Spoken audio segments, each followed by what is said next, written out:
Hey, Brooke here. Let's do some math. If you made $100,000 a year without spending a single dollar, it would take you 10,000 years to make $1 billion.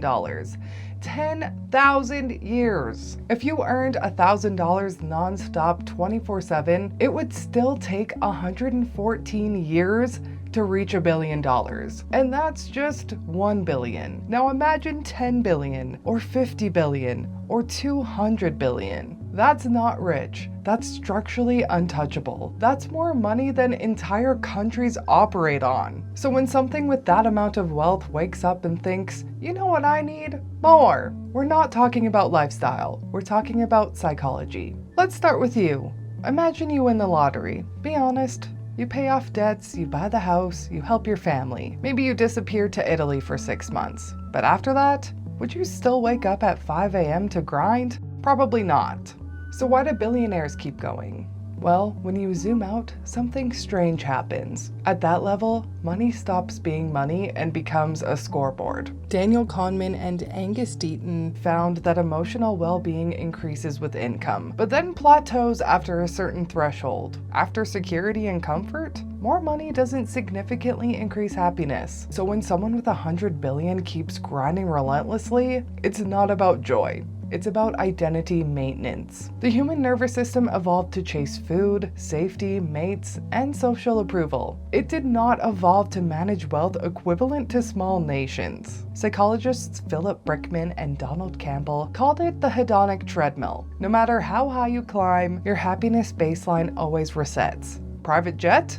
Normal. Political access? Normal. Owning entire communication platforms? Normal. The brain adapts obscenely fast, which means the only thing that still stimulates you is escalation. At that scale, money stops being a resource and, like we said earlier, becomes a score. In 1954, Leon Festinger introduced social comparison theory. You don't measure yourself against the average, you measure yourself against your peers. So if you're worth 10 billion, you're not comparing yourself to the middle class. Heck, third world countries aren't even on your radar. You're comparing yourself to the top 5 richest people alive. Suddenly, 10 billion feels like you're losing. Imagine feeling inadequate with 10 billion. It's crazy, but psychologically predictable. But that's not the only thing coming into play. Research shows that high-status environments correlate with higher narcissistic traits. It's not confidence, it's grandiosity, it's entitlement, it's a belief in one's exceptional destiny.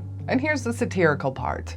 If you build a rocket company or a retail empire or a social platform that's used by billions, at some point you stop thinking I'm successful and start thinking I am needed, which fuels a narcissist. To piggyback off this, psychologists Delroy Pallas and Kevin Williams identified the dark triad: narcissism, Machiavellianism, and psychopathy. Here's the uncomfortable part. These traits are advantageous in corporate environments. Low empathy, easier layoffs. Machiavellian, strong negotiation leverage. Reduced fear, bigger risks. In moderation, this looks like bold leadership. In excess, it looks like someone who views human beings as movable assets. The system we currently live in rewards the first stage. Unfortunately, we often don't see the next stage until it's too late. But here's probably the most important part. Behavior is shaped by consequences. Now imagine that consequences barely, if ever, apply to you.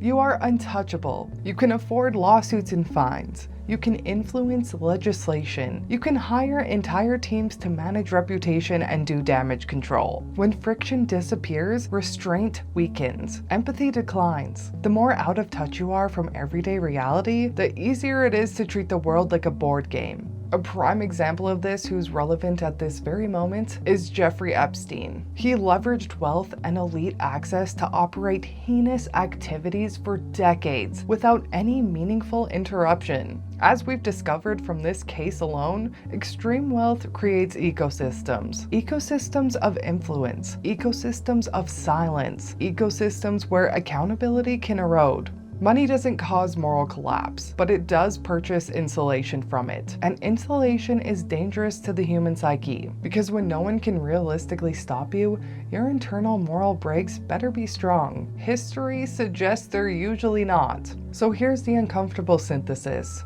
History shows that when humans accumulate extreme power without consequences, the world changes. Not always loudly, not always immediately, but it changes. And I think the most important question should be, who decides when enough should exist? Because if no one does, then more becomes the only thing left.